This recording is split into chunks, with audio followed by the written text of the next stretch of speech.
नमस्कार दोस्तों। आप जानते होंगे कि 2021 में जब एग्ज़िट पोल आया था तो जिसमें बताया जा रहा था कि बीजेपी जीत रही है।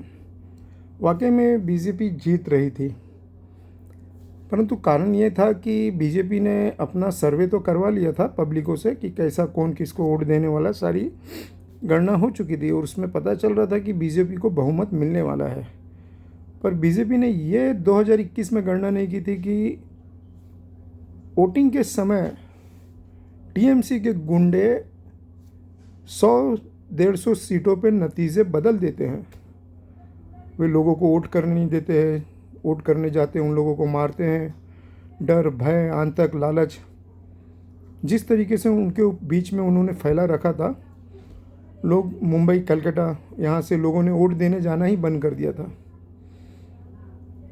और वहाँ भी जो लोग रहते थे वे जाना बंद कर दिए थे। काफ़ी तो हिंदू ही ज़्यादा करके, हिंदू समाज और दलित समाज के लोगों ने सोचते थे क्या फ़ायदा, वोट करने जाएंगे तो मार खाना है, या जाएंगे भी तो वहाँ से खदेड़ दिए जाएंगे कि जाओ कहीं जाके और वो करो। तो दोस्तों, ये जब चीज़ बाद में जब बीजेपी को पता चली, एक एक लोगों से बातें चीतें करने लगे और उनको पता चला कि वाकई में बीजेपी कलकत्ता में क्यों नहीं आ रही है, तब पता चला कि वहाँ की पुलिस से लेके बाकी जितनी अंदर की जितनी भी मशीनरी लगी हुई थी सब टीएमसी के लिए काम करते थे। सारे के सारे वोटिंग के समय गुंडे बन जाया करते थे। फिर क्या था, बीजेपी ने भी अपना दिमाग लगाया 2026 में। वो सारी वहाँ की लोकल मशीनरी जो काम करने वाली थी, पुलिस, और एक तो क्या नाम था, उन्होंने खुद ही बना के रखा था, एक पुलिस की सेवा के लिए वॉलंटियर थे, जो सिविक ऐसा कुछ वॉलंटियर लोगों का नाम दिया गया था। वो सभी गुंडों को बीजेपी समझ चुकी थी कि अगर ये जब तक गुंडे ड्यूटी पे आएंगे तब तक बीजेपी या लोग खुल के वोट नहीं कर पाएंगे। बस बीजेपी ने इस बार दिमाग लगाया और कंपनी भेज दी ईमानदार लोगों को, जो देश की रक्षा करते, उन्हें कहा जाके कलकत्ता की रक्षा करो बस। और इस बार समझ जाइए कि बीजेपी का आना वहाँ पे तय है, क्योंकि हिंदुस्तान में अभी भी देशभक्त पड़े हैं। अभी भी 65 से 70% देशभक्त है।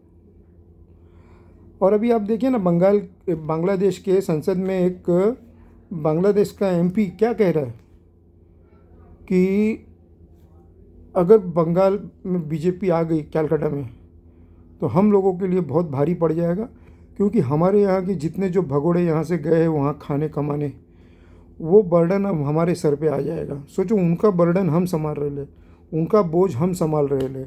उनका बोझ संभालने के लिए ममता बनर्जी हमारे ऊपर ये करके रखी है कि ये बोझ हमें ज़बरदस्ती ममता बनर्जी ने दे रखा है।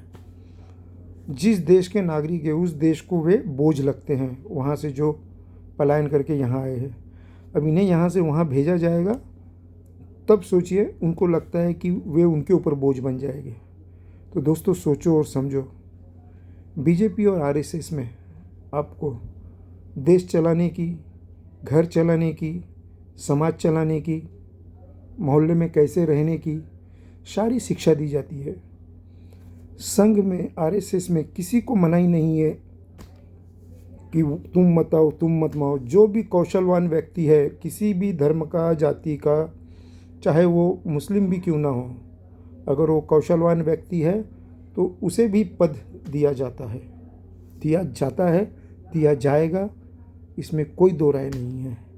तो इसलिए मैं चाहूँगा कि लोग संघ से जुड़े, संघ से जुड़ के अपने समाज को कैसे आगे ले जाना है, कैसे संगठन चलाना है, कैसे लीडर बन के आगे होके काम करना है, ये सारी चीज़ें आप संघ से सीख सकते हो।